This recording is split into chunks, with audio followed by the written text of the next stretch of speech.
Chapter 21. The Attack. As soon as Silver disappeared, the captain, who had been closely watching him, turned toward the interior of the house and found not a man of us at his post but Gray. It was the first time we had ever seen him angry. "Quarters!" he roared, and then, as we slunk back to our places, "Gray," he said, "I'll put your name in the log.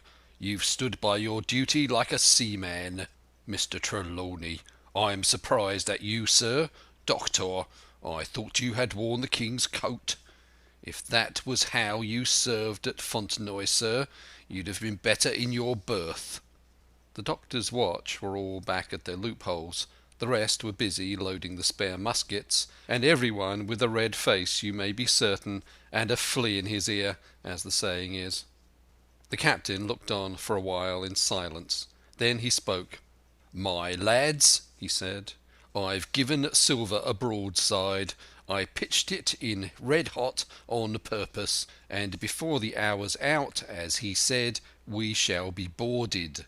We are outnumbered, I needn't tell you that, but we fight in shelter, and a minute ago I would have said we fought with discipline. I've no manner of doubt that we can drub them, if you choose." Then he went the round and saw, as he said, that all was clear. On the two short sides of the house, east and west, there were only two loopholes. On the south side, where the porch was, two again, and on the north side, 5. There was a round score of muskets for the 7 of us. The firewood had been built into 4 piles, tables you might say, one about the middle of each side, and on each of these tables some ammunition and 4 loaded muskets were laid ready to the hand of the defenders. In the middle the cutlasses lay ranged. "Toss out the fire," said the captain. "The chill is past, and we mustn't have smoke in our eyes." The iron fire basket was carried bodily out by Mr. Trelawney, and the embers smothered among sand. "Hawkins hasn't had his breakfast. Hawkins, help yourself, and back to your post to eat it," continued Captain Smollett.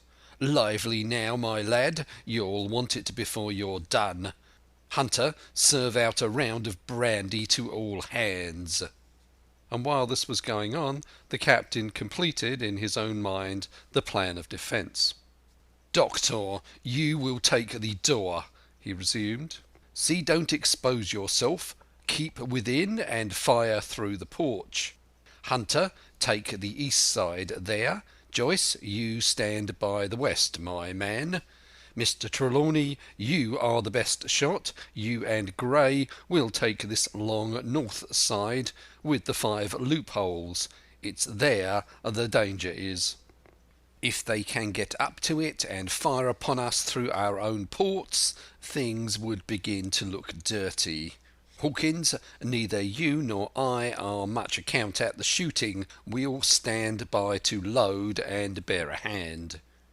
As the captain had said, the chill was past.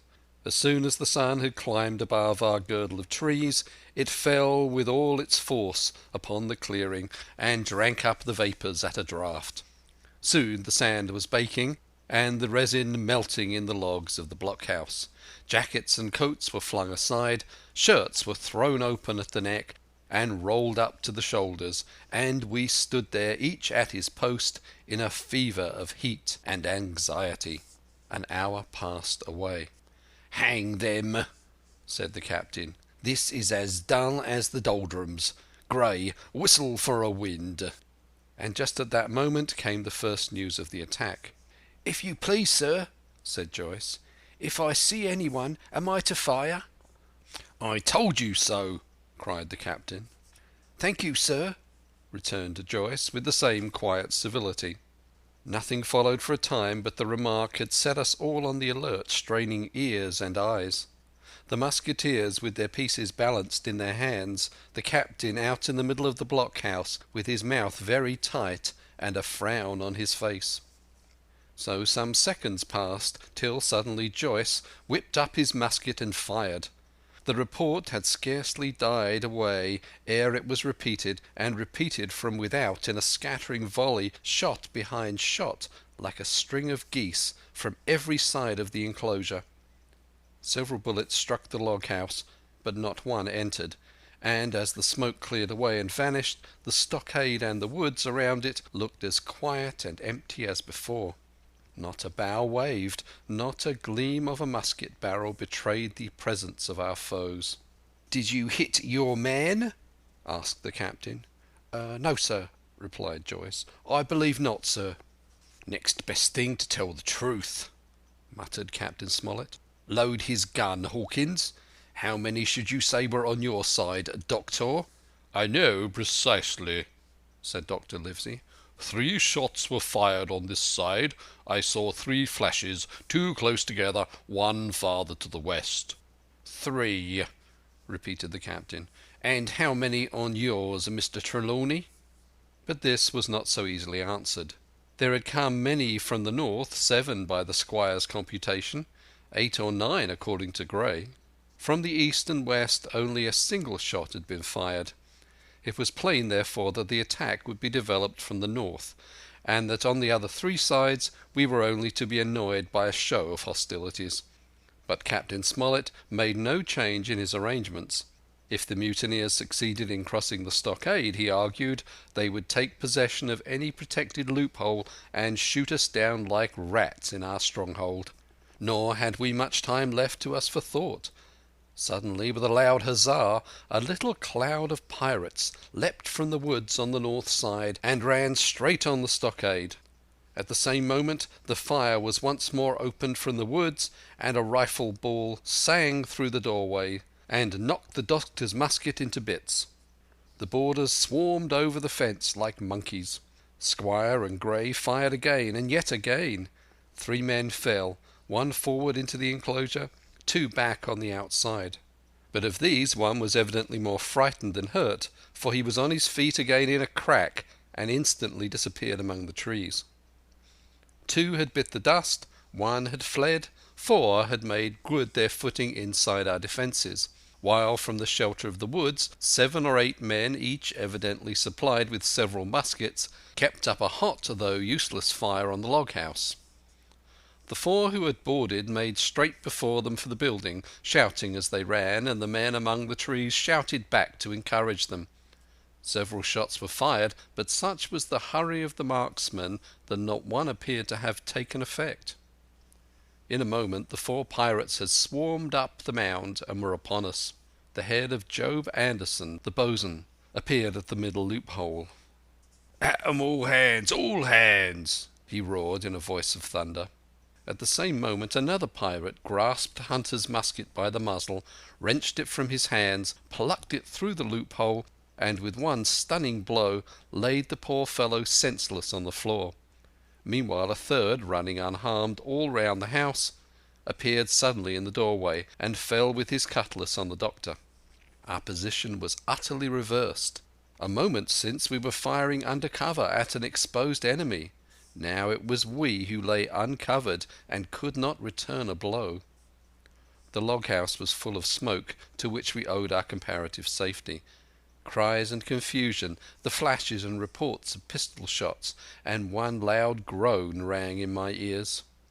"Out, lads, out and fight 'em in the open! Cutlasses!" cried the captain. I snatched a cutlass from the pile, and someone at the same time snatching another gave me a cut across the knuckles which I hardly felt. I dashed out of the door into the clear sunlight.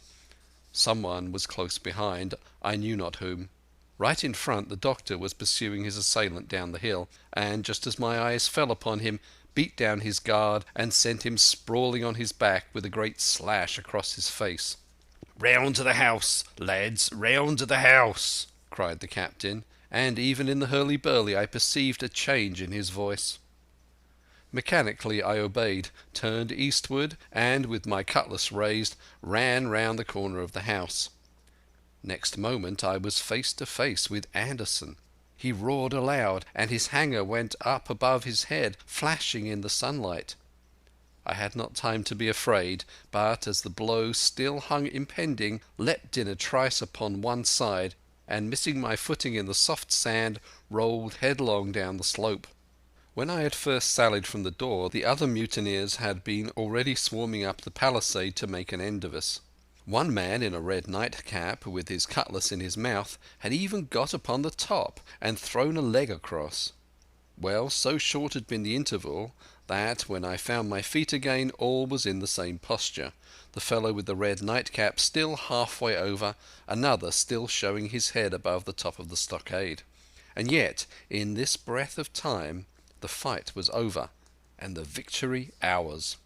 Gray, following close behind me, had cut down the big bosun ere he had time to recover from his lost blow. Another had been shot at a loophole in the very act of firing into the house, and now lay in agony, the pistol still smoking in his hand. A third, as I had seen, the doctor had disposed of at a blow. Of the four who had scaled the palisade, only one remained unaccounted for, and he, having left his cutlass on the field, was now clambering out again with the fear of death upon him. "Fire! Fire from the house!" cried the doctor. "And you lads back into cover!" But his words were unheeded. No shot was fired, and the last boarder made good his escape and disappeared with the rest into the wood. In 3 seconds nothing remained of the attacking party but the 5 who had fallen, 4 on the inside and 1 on the outside of the palisade. The doctor and Gray and I ran full speed for shelter. The survivors would soon be back where they had left their muskets, and at any moment the fire might recommence. The house was by this time somewhat cleared of smoke, and we saw at a glance the price we had paid for victory. Hunter lay beside his loophole stunned. Joyce, by his, shot through the head, never to move again, while right in the centre the squire was supporting the captain, one as pale as the other. "The captain's wounded," said Mr. Trelawney. "Have they run?" asked Mr. Smollett. "All that could, you may be bound," returned the doctor. "But there's 5 of them will never run again." "5?" cried the captain. "Come, that's better. 5 against 3 leaves us 4 to 9. That's better odds than we had at starting. We were 7 to 19 then, or thought we were, and that's bad to bear." Footnote: the mutineers were soon only 8 in number, for the man shot by Mr. Trelawney on board the schooner died that same evening of his wound. But this was, of course, not known till after by the faithful party. End of chapter 21. Part 5. My Sea Adventure. Chapter 22. How my sea adventure began. There was no return of the mutineers, not so much as another shot out of the woods. They had got their rations for that day, as the captain put it, and we had the place to ourselves and a quiet time to overhaul the wounded and get dinner.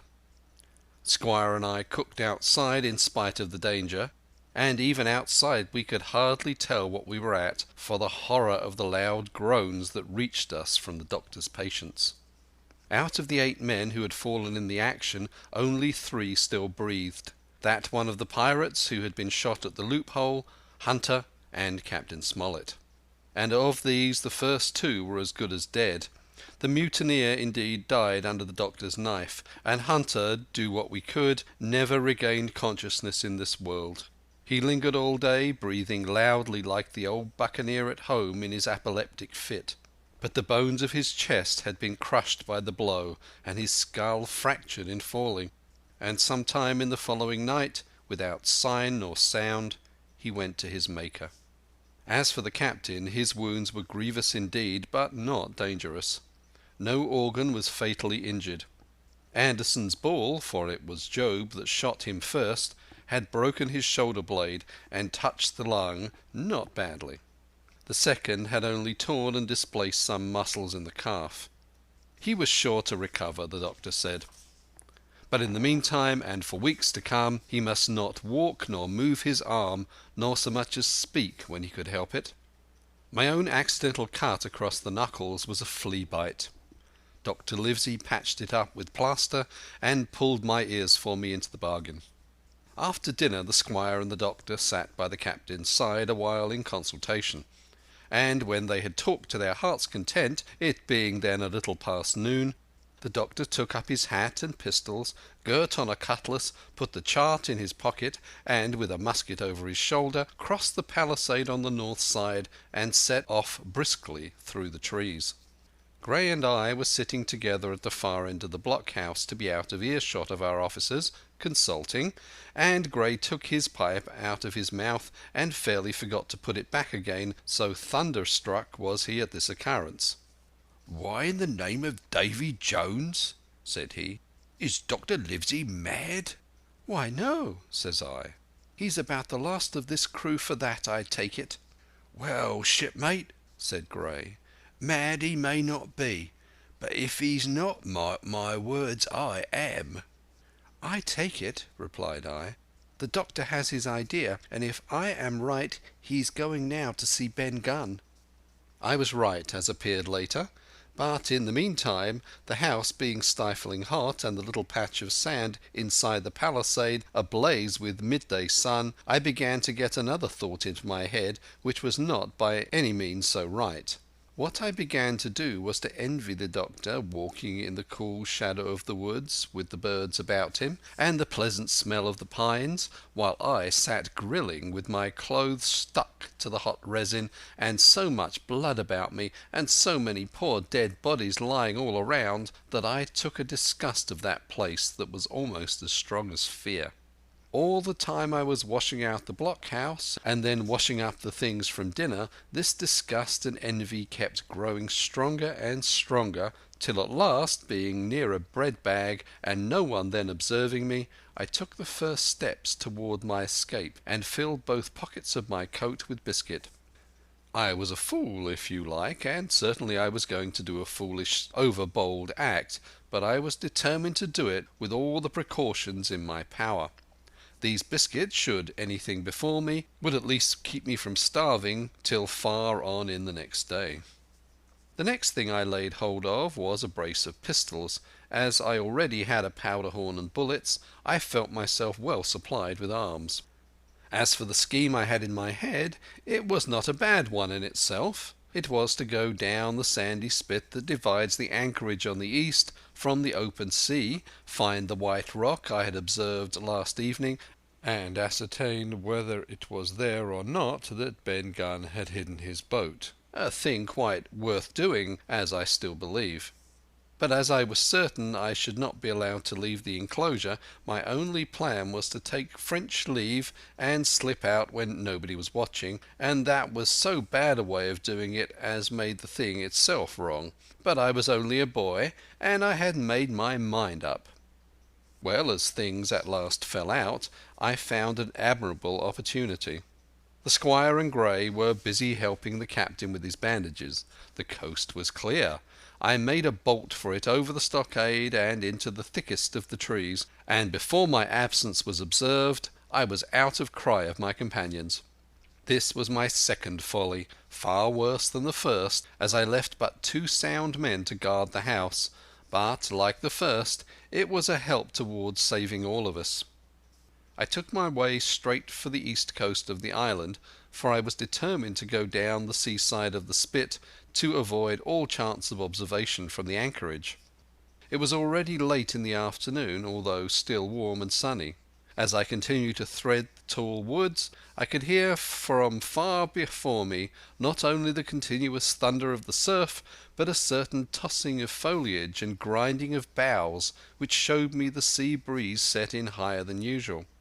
Soon cool draughts of air began to reach me, and a few steps farther I came forth into the open borders of the grove, and saw the sea lying blue and sunny to the horizon, and the surf tumbling and tossing its foam along the beach. I have never seen the sea quiet round Treasure Island. The sun might blaze overhead, the air be without a breath, the surface smooth and blue, but still these great rollers would be running along all the external coast, thundering and thundering by day and night, and I scarce believe there is one spot in the island where a man would be out of earshot of their noise. I walked along beside the surf with great enjoyment, till, thinking I was now got far enough to the south, I took the cover of some thick bushes and crept warily up to the ridge of the spit. Behind me was the sea, in front the anchorage. The sea breeze, as though it had the sooner blow itself out by its unusual violence, was already at an end.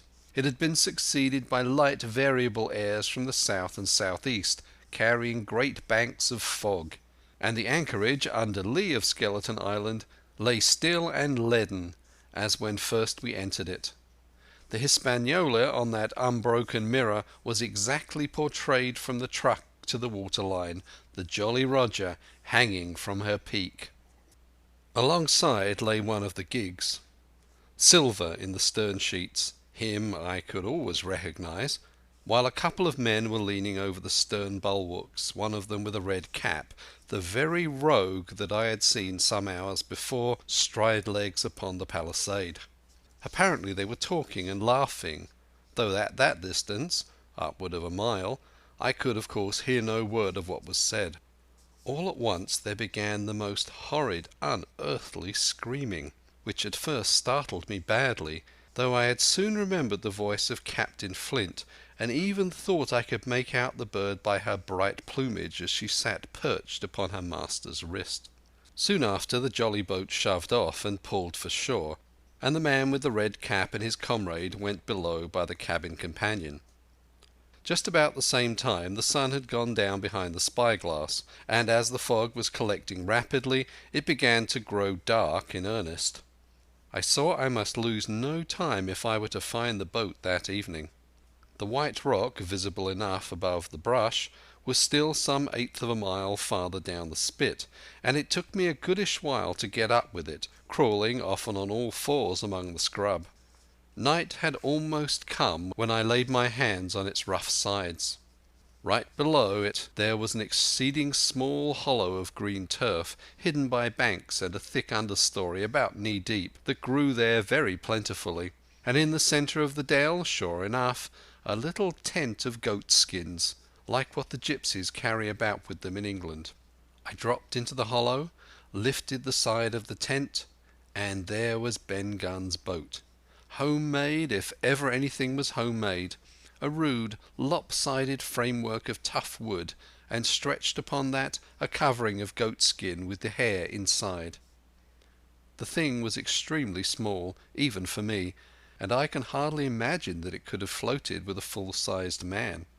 There was one athwart set as low as possible, a kind of stretcher in the bows, and a double paddle for propulsion.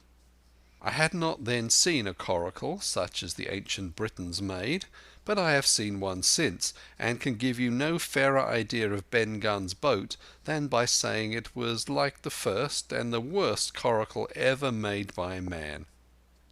But the great advantage of the coracle it certainly possessed, for it was exceedingly light and portable. Well, now that I had found the boat, you would have thought I had had enough of truancy for once, but in the meantime I had taken another notion, and become so obstinately fond of it that I would have carried it out, I believe, in the teeth of Captain Smollett himself. This was to slip out under cover of the night, cut the Hispaniola adrift, and let her go ashore where she fancied. I had quite made up my mind that the mutineers, after their repulse of the morning, had nothing nearer their hearts than to up anchor and away to sea. This, I thought, it would be a fine thing to prevent, and now that I had seen how they left their watchmen unprovided with a boat, I thought it might be done with little risk. Down I sat to wait for darkness, and made a hearty meal of biscuit. It was a night out of 10,000 for my purpose. The fog had now buried all heaven. As the last rays of daylight dwindled and disappeared, absolute blackness settled down on Treasure Island. And when at last I shouldered my coracle and groped my way stumblingly out of the hollow where I had supped, there were but 2 points visible on the whole anchorage. One was the great fire on shore by which the defeated pirates lay carousing in the swamp. The other, a mere blur of light upon the darkness, indicated the position of the anchored ship. She had swung round to the ebb. Her bow was now toward me.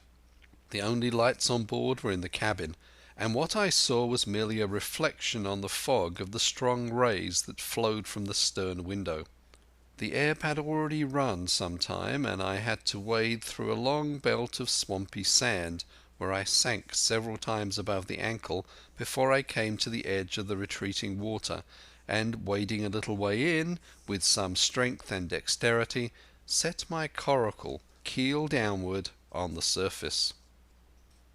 Chapter 22